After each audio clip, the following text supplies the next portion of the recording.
Hello everyone, PJ Crypto here. We talk cryptocurrency on our way to financial freedom. Quick disclaimer, I am not a financial advisor and nothing we say on this channel is financial advice. So please everyone, do your own research when it comes to investing in cryptocurrency. At the 2022 Metaverse Expo, I was really intrigued by a few speakers that I wanted to bring to this channel that I was able to capture some content while there at the expo. And those speakers that I want to bring to you today. We have 4 projects. We have Funky Monkey Fret House, Collectible, the Matic Rays are going to share with you how they're going to play their role within the metaverse. I hope you enjoyed these videos. They were a delight to watch at the expo. So without further ado, let's roll the videos. I had zero idea of how to get into this NFT space or do, digital projects or anything. So I just kept plugging away doing my comics. And, I did well enough there. I was crowdfunding and whatnot. But one day, about a year ago, and I don't know how I never saw this guy. I was watching crypto YouTube relentlessly for 5 years, but I discovered BitBoy Crypto, and I realized this guy's a comic book nerd. And so I emailed him, and I'm like, hey, if you guys, because I didn't know how to get into NFTs, and I'm like, dude, if you ever want to do any NFTs, I'd love to do something. And so we started doing the BitBoy Crypto comic, we did some cards, and then we ended up doing the Pluto Alliance collection. And it was after the Pluto Alliance collection, I figured out, well, because I had to learn it to do it, how to do the PFP collections with all the layering and all that, the variety and whatnot. And that's when I decided to do my own collection. And I actually saw a little bit of this, it's just insane, the amount of layers and everything that go into creating an NFT is just astronomical. Yeah, and the bizarre thing about that is that every layer you add doubles the possible varieties. Right? Because it's like you have 500 layers. Oh, I'm going to add one more layer that can either be or not be on there, and it's like, no, I have 1,000 different of them. So it's like you have like 300 layers. You have like 600 billion possible combinations. That's insane. Yeah, and then you only mint up like a few thousand of them. But yeah, so that's basically how I got into NFTs. I wanted to do my dragons, and I started working on that first. But I had this a card game, a tabletop card game that I've been playing with my kids for I haven't done it for 20 years, but I made it like 20 years ago, and I was like, I want this to be like a digital. I want it all be integrated, and I was like, wow, that is way too big a burger for me to eat. So I was like, I wanted to start with something, just a test project, and so I did the Funky Monkeys, and it turned out to become my brand. So yeah. So the Funky Monkeys, what made you come up with it though? Like the Board name, Ape Yacht Club. Just the. It was the rhythm of Board Ape Yacht Club. I'm like, I need something that's got that kind of rhythm. And yeah. It's like Funky Monkey. Actually, at first it was Drunk Monkey Fret Club, but my wife's like, do they have to be drunk? I'm like, they can be funky. Yeah, exactly. That's awesome. All right, so we're going to move on to Joel from Matic Gray. Give us a little bit of a rundown about yourself, how you got into the crypto space, and a little bit about your NFT project.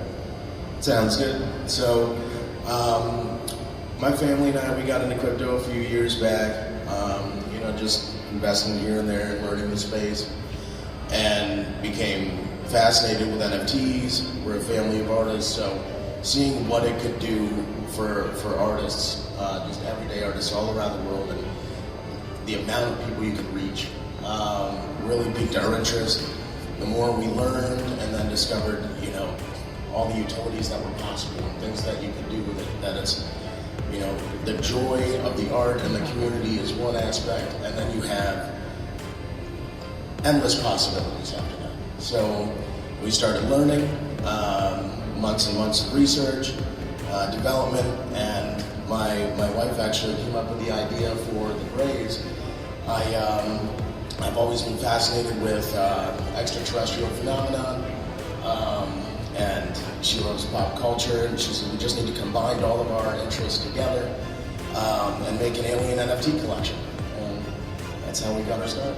I've actually got a few of them as well. Actually, I think I've got all of them. Yeah, and I got a shirt. So, what about the community for the Matic Grays? How have you developed that and grown that? So we took a pretty different approach than a lot of projects. We didn't do a minting gap when we launched. We didn't do any pre-launch marketing.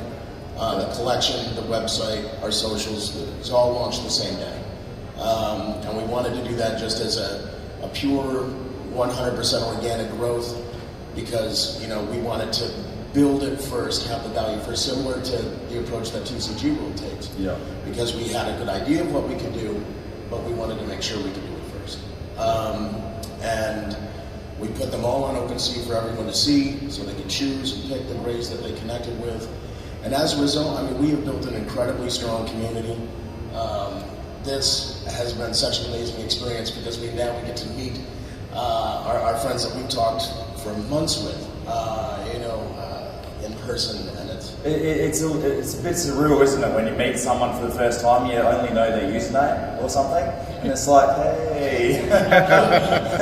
but that is the crypto space. You know, you've got people from all over the world, all walks of life, all coming together, and the community is so diverse. Yeah. It's incredible. It is. And one thing I do love about, you mentioned it before, with the NFT project, it's giving a little bit back to the artist, because every single transaction, a percentage goes to the artist. So they're constantly earning money over time. So, you know, you can get someone from a third world country or something like that creates an NFT collection, you know, launches it, and they get that steady income coming in as they build. So I think when it comes to the community side, it's really, you know, it's growing and evolving. Oh, it's life changing. Oh yeah, 100%. We'll move on to Ryan from Collectible. Hey. And once again, give us a bit of a rundown about yourself, how you got into the crypto space, and a little bit about your project. Well, if you asked me if I'd be on a panel talking about NFTs a year ago, I would think you were crazy because I was a skeptic like anybody, and it was a good friend of mine, Steve Aoki, who got me into the NFT space. So I am a trading card company in Dallas, so my background is collectibles, tangible collectibles, and I knew that I had to take the community of tangible collectors and bridge that with the digital ones, how can I do that, right? So I launched the NFT project called Collectible, which bridges those two worlds together, and we give our community a really nice space in our Discord where you can buy, sell, and trade tangible goods as well as digital ones, specializing in trading cards and then with our NFTs as well.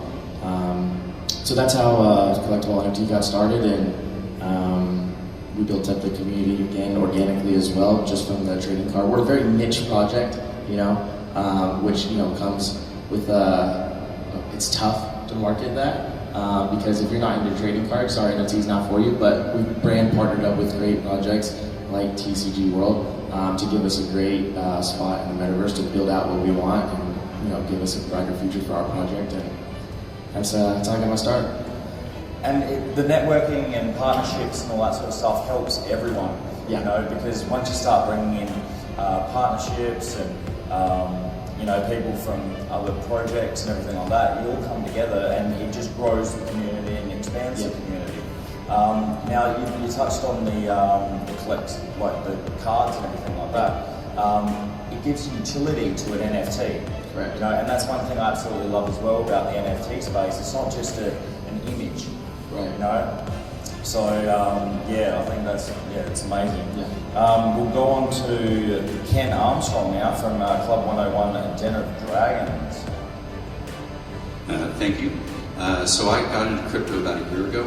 I have one of those stories. I was mining Bitcoin back in like 2013 and didn't really see the value of it back then. I tell that story all the time. But you finally decided to dive in about a year ago. In about September, I found NFTs and started getting invested in those. One of the first big collections I became part of was the Funky Monkey Frat House. Found Mike through the Pluto Alliance at the time and just followed him to the frat house and just loved the work and the ability to have customs made through him and have your dreams sort of, you know, come to life, your favorite characters from comics and stuff come to life through it. And also found the Cyber Hornets and became a big investor with them as well, buying a bunch of NFTs. And then through that, as you mentioned, the idea of utility, it was more than just a profile picture. I always look for, or like to find different types of collections that provide some sort of utility, a good community and some sort of utility that gives back.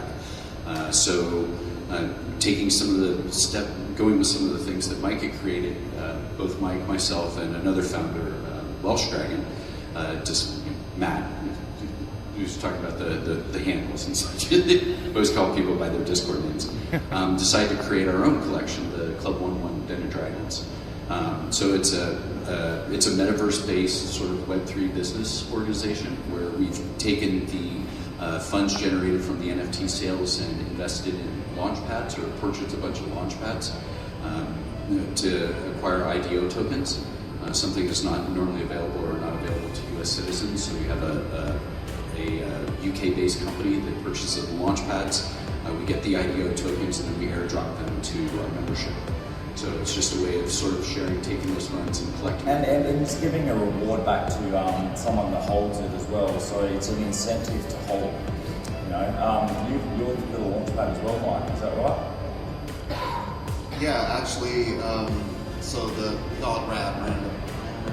It's the Chat Utility Project, because the idea was it was for the crypto chat. The idea was for the crypto chats, and then Welsh and Poseidon and I, it's fake names.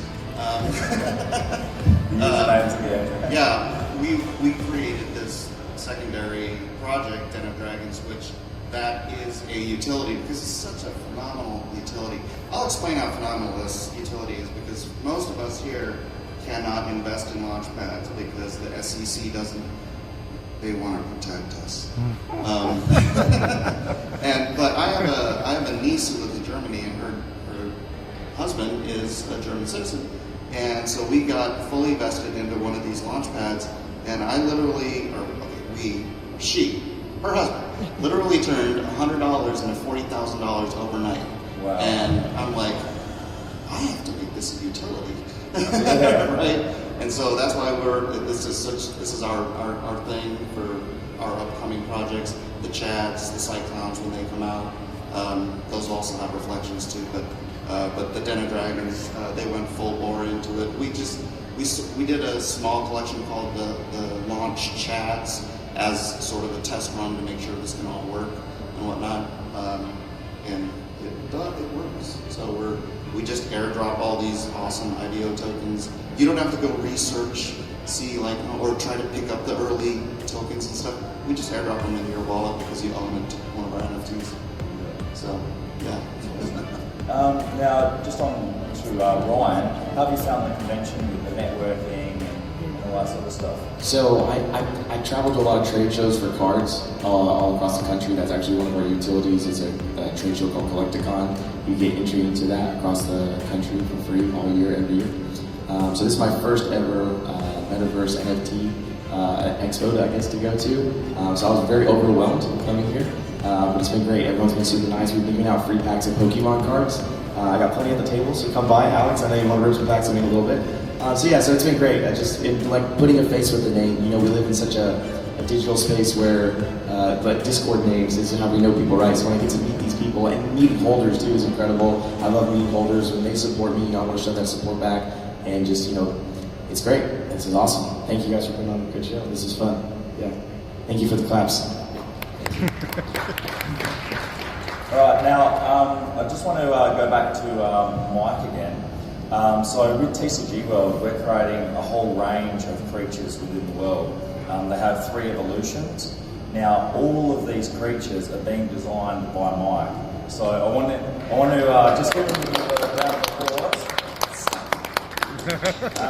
But I just want you to quickly talk about some of the designs, how you come up with them, how you come up with some of the names, the features and all that sort of stuff, and the story behind each creature, because it's very important when you have a creature within a world. Like even with the Pokemon world and everything, you had your Pikachus and all that sort of stuff. They've got their own characteristics and all that sort of stuff. So just give it a little bit of a rundown as to how you come up with all these ideas and designs and everything. It varies. I get a lot of input from Nick on the lore team. He'll come up with stuff, and even the stuff that I don't think it's like spot on, it's like I use it as a seed to generate something else. And I mean, it varies from that and taking his cues and then just working back and forth with him to also, I honestly just kind of sat down and did a bunch of scribbles to get shapes for different creatures to start the scene. And then I'll take a shape I find is interesting, and then I'll create a creature from that, and then I'll post it to the lore team, and I'm like, give me ideas for evolutions for this, right? And so it's really a great team effort, and Alex is in there. You're in there. I'm in there as well, yeah. Yeah, so we get feedback from everybody, and I try to be a team player, but ultimately the art's all in my hands. But it's so rewarding seeing them come to life. Yeah, The 3D.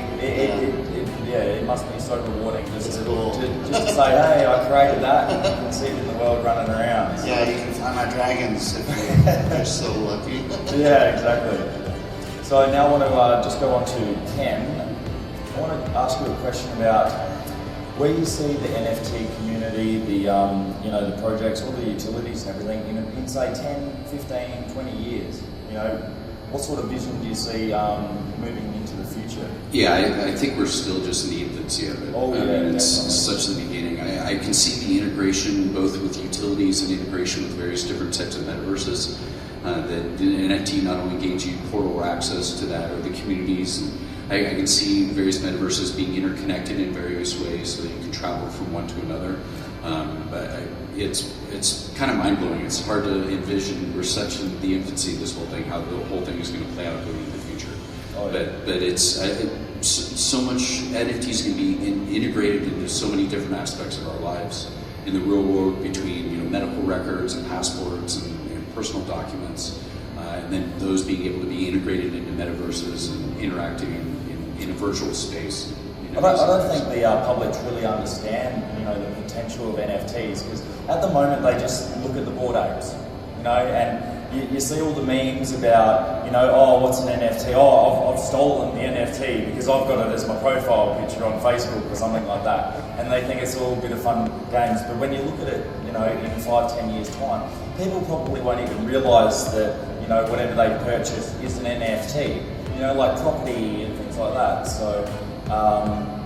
But yeah, definitely I love the projects that have the utilities. The launch pads are absolutely fantastic, but I think one of the restrictions that has held back the crypto space for quite a few years is the government, and especially the SEC. They make it so hard for, I guess, new artists and that to get out into the world, especially if you're from the US.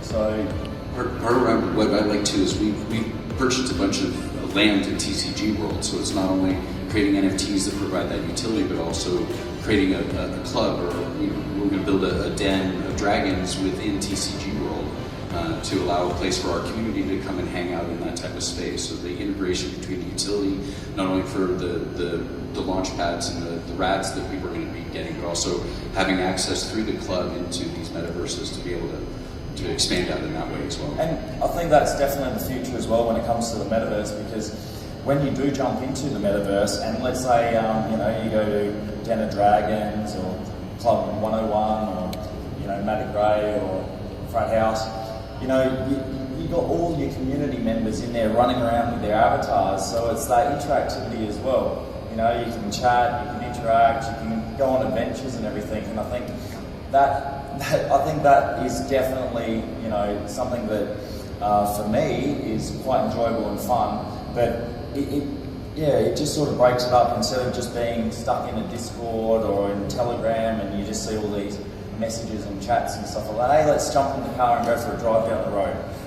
You know what I mean? Even doesn't matter where you are in the world. So that's quite exciting. Yeah. Now I'm going to ask Joel from Matic Gray a question. So with your project and everything like that, how big is your community? So our community, we've got about 1,000 members in our Discord.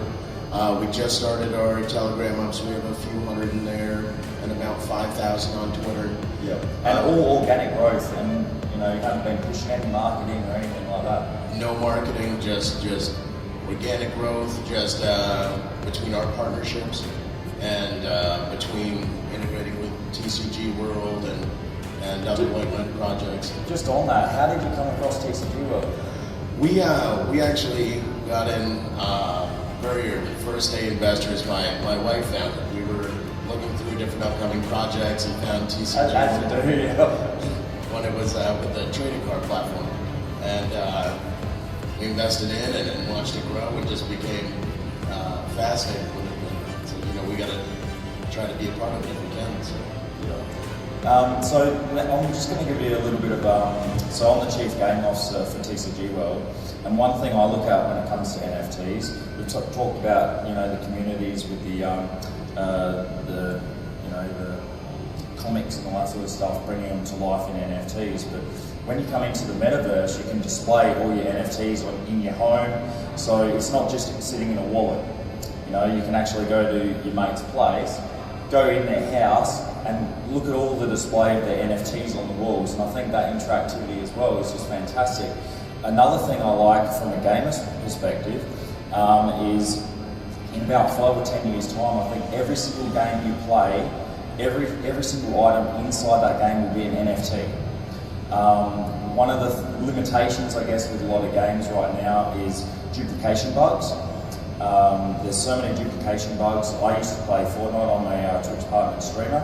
Used to play it constantly, and you spend hours upon hours, or weeks or months or whatever, years, grinding these games, and then someone new comes along, and they've got this, god roll bloody item, and you're like, how did you just get that? And then you see they drop like about 20 or 30 of them. It's just ridiculous. It kind of ruins the game because you spend so much time and effort, playing these games, and then all of a sudden someone's got, twice as many as you. So I think in the gaming world, that is definitely going to be the future. Everything's going to be stored on the blockchain and ledger, and you can't duplicate it, it's impossible. So I think moving forward in that aspect as well is quite good. So, and people probably won't even realise when they're playing their games that everything will be an NFT. So I think we'll open it up to some questions from the audience for a little bit. If anyone's got any questions for any of the panelists. Yes? I don't know if you can hear me, but so a question I had is on the RADs, the airdrops. As a holder of a wallet, I get dusting that happens into your wallet, and so don't touch those. Whatever you got to do, just stay away, right? So with avoiding the dusted tokens, how do you know if it's a RAD and a safe token versus something you should stay away from? So I guess that's my question. Yeah, thanks. So what you're going to want to do is be part of the community in one way or another. We have a channel in our Discord and the Den of Dragons Discords that will have the list of the RAD updates and what specific tokens you need to be paying attention to. Everything else, don't touch with a 10-foot pole. just on that as well, yeah, like just about every wallet I create, there's always some sort of airdrop or something like that, and every now and again someone does get caught out, don't they? And it really brings the community down a bit because you're like, oh dude, why did you do this and that? But it's that awareness, and it's very early stages of the crypto space and everything like that, and I think education is the key. Lock your wallet, get a ledger or another device, and just make sure your MetaMask wallet is locked so that you have to, you can disconnect your key, and then just anytime you make any real transaction, you have to plug that in. So on that point, is it better that way? Yes. I don't want it to sound so with Ledger, so I have a Ledger, but I noticed it's hard on the mobile side of it, like getting to see my NFTs, for example, or getting to see ability to access. I have a Trust wallet, I also have MetaMask, but because of the fact that I have a ledger, it makes it difficult because I don't want to put my seed phrase on those. Right. It becomes a hot wallet, right? So, yeah. So there's a way, and this is what I do, and there's a way you can just you create a secondary account on MetaMask, and then and it's a throwaway account, so you'll never touch these keys again, and so no one can access them either. And then you lock your wallet through there, but it's still part of your total MetaMask account. So if you've never been hacked or anything before, you can just create another account. All your stuff remains on MetaMask, but you cannot interact. You can't take anything off or put anything on or steal anything off of it unless you are approving it on your wallet. Thank you. Awesome. Any other questions from the audience? Come on, there's got to be one. How you going?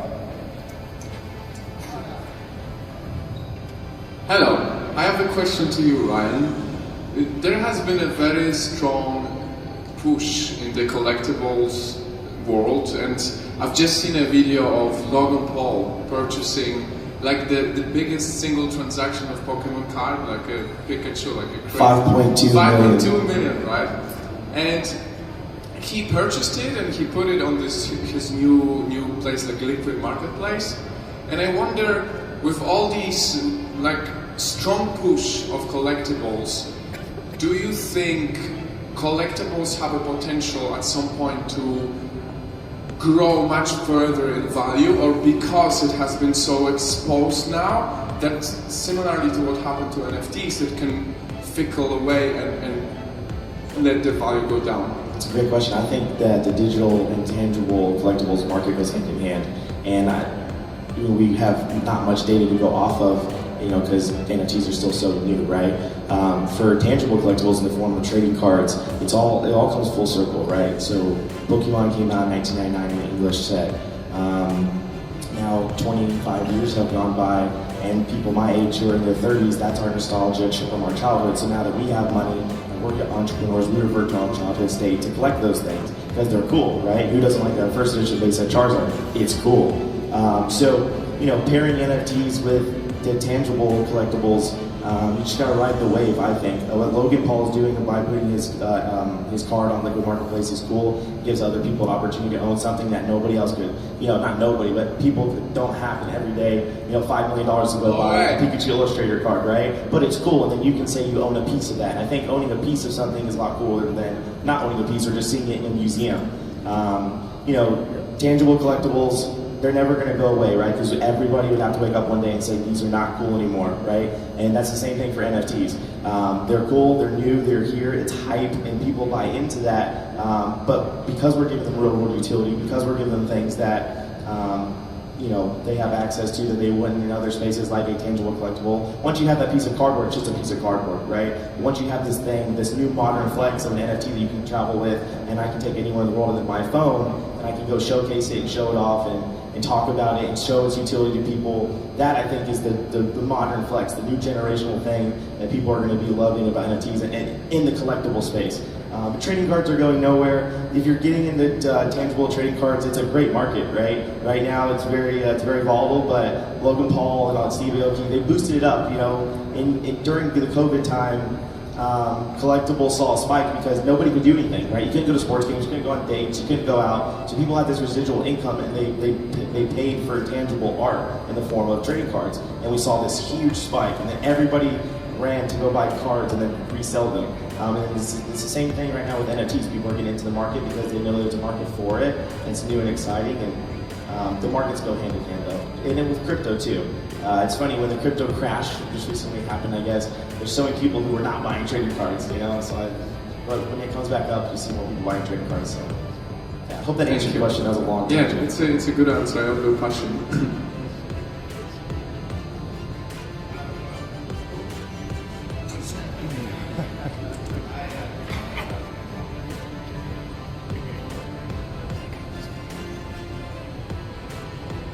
So my question is, I'm a gamer, and you kind of have like two sides of gamers right now. You have the gamers who are like, Metaverse is the next thing, and you have the gamers who are like, everything's a scam, NFTs are a scam, all that stuff. And my question is, what do you think kind of needs to happen in the next push and stuff to kind of help start removing that stigma of like, hey, an NFT is just a JPEG, you guys are all getting scammed, like kind of help more of a broader acceptance of what is the next, like this is the next thing and it's more than just like you're getting an image or whatever. Like what do you think kind of needs to happen to help break down that stigma and kind of obtain more adoption, I guess you could say?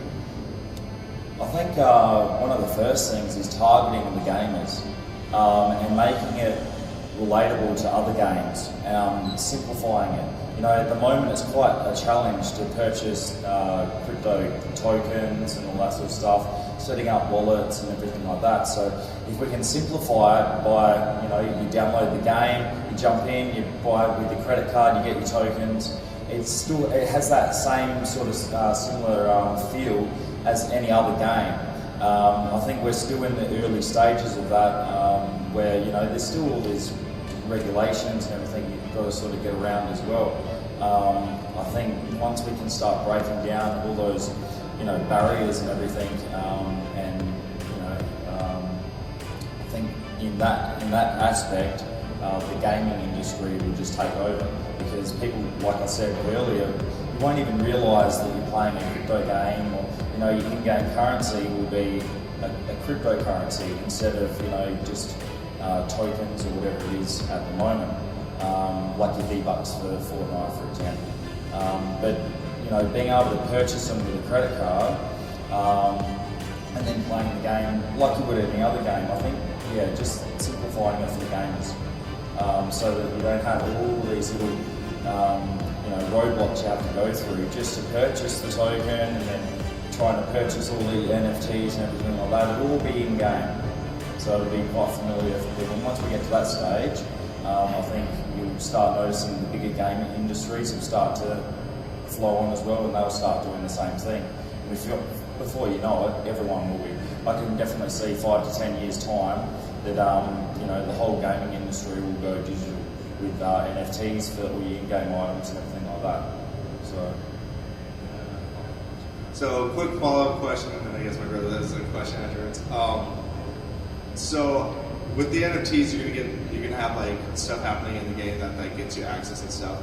How do you prevent like what happened with Diablo Immortal? Anyone who's familiar with that, where it is so grossly like pay to win that you just basically like. How do you kind of convince people as TCG World or like the NFTs who are getting involved with TCG World, like have the considerations already gone in place of like making it feel like it's an extension to what you can do without like anyone who gets in the game who's just playing for fun and for free? Like, how do you remove the fact where you feel like unless you spend like $1,000 on an NFT, like you don't even want to play the game? Yeah, so a lot of people think, you know, oh, how much is this going to cost? Everything's going to cost, you know, too much. I'm not going to be able to get into play. So we've got the free-to-play, play-to-earn, and all that. You've got the ability of collecting crystals and things to earn TCG for free. You know, any player can do it. But yeah, you're right. You know, you don't want to just limit yourselves to the heavy investors, right? You don't want a vehicle to cost, you know, $10,000 or something like that. So what we're going to do is, I'll use the vehicles for example. A lot of other games, you know, you might pay like $25 for a skin, or you know, $10 for this or that. So what we're going to be doing in TCG World is, for example, your vehicles, we're going to have rarities. So for the common, there's an unlimited amount, so we can just keep minting them. So the price of those is $5 because it's endless, you know.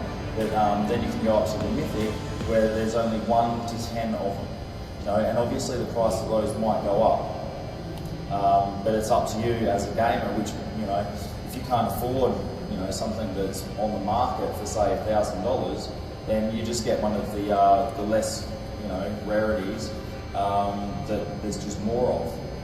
So it still means you can play it, you can still enjoy it just like anyone else, but you probably just don't have the limited edition ones, you know what I mean?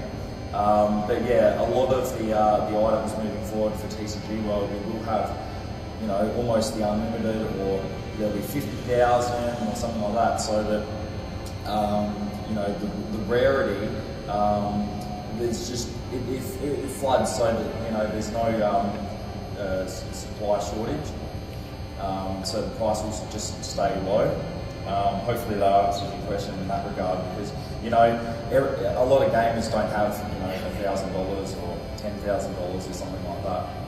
Yeah, so I guess, so for the mythics and stuff, are you going to be seeing like insane increased stats? Like I'm driving around a $5 car and some dude is like zooming past me at like light speed in his $10,000 car. Like, is that something? Yes. What we've done in TCG World is, you know, like your real big, you know, like a Ferrari or something like that would be like a mythic, you know, but like an old chip box, you know, a Buzz Beetle or something like that, you know, it might be a common. So obviously you're driving around a little bit slower, and yeah, you'll see someone fly past and you're like, oh man, that's cool.